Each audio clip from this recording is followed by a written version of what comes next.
Netflix has canceled at least 11 original shows in 2026 alone.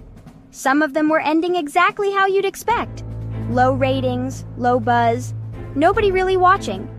But others had loyal fan bases, glowing reviews, and were still getting canceled. So what's actually going on?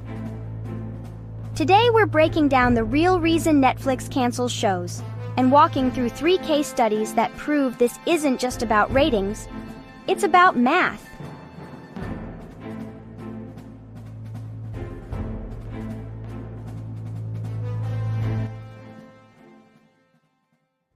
Here's the thing most people get wrong about Netflix cancellations. They assume a show gets canceled because nobody is watching it. But Netflix's own leadership has said that isn't really the rule. The company has stated, point blank, that it has never canceled a show it considered successful. The real factor is whether a show's viewership is proportionate to how much it costs to make. A smaller show with a smaller budget can survive on a modest audience. A massive, expensive show needs a massive audience just to break even.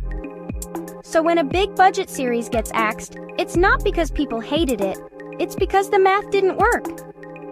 Let's look at 3 shows that prove exactly how brutal that math can be. Our first case study might be the most surprising one on this list, because this wasn't a show that flopped. Alice in Borderland is a Japanese sci-fi thriller about a group of people trapped in an empty, deadly version of Tokyo, forced to play life-or-death games to survive. When Season 3 dropped in September 2025, it didn't just do well. It became the #1 show on all of Netflix that week. Across its run, the season racked up over 140 million hours viewed. That's a hit by any definition. And yet, in January 2026, Netflix quietly confirmed that Season 3 would be the show's last. There was no big press release. Fans actually found out by digging through Netflix's own viewership reports. And here's what makes it sting even more. The Season 3 finale ended on a massive cliffhanger, teasing a possible new chapter set in America.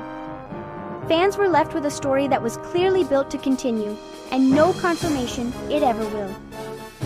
Alice in Borderland proves that even genuine certified hits aren't safe if the cost to viewership math doesn't line up the way Netflix wants long-term. Our second case study is a little different, because here, the person who explained the cancellation best wasn't a journalist or an analyst. It was the show's own creator.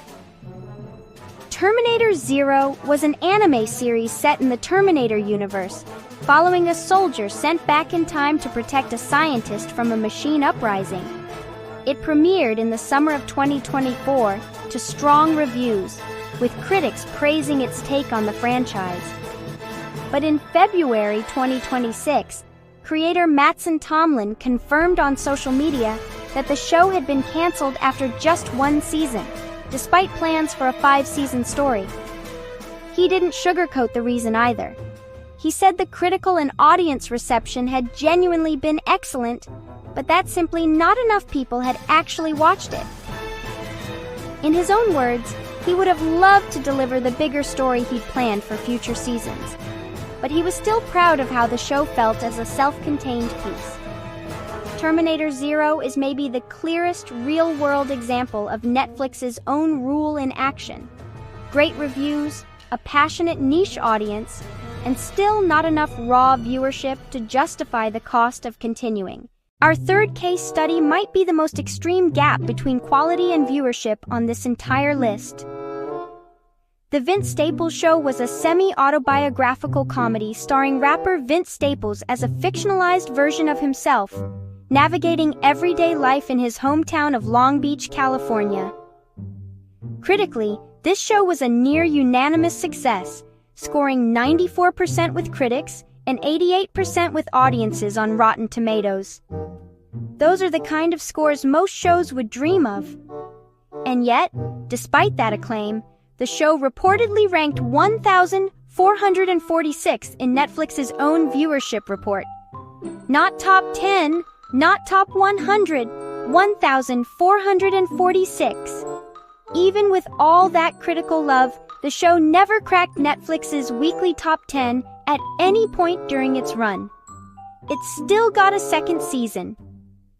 But when season 2 struggled just as much to make an impact, the cancellation that followed wasn't really a surprise to anyone watching the numbers.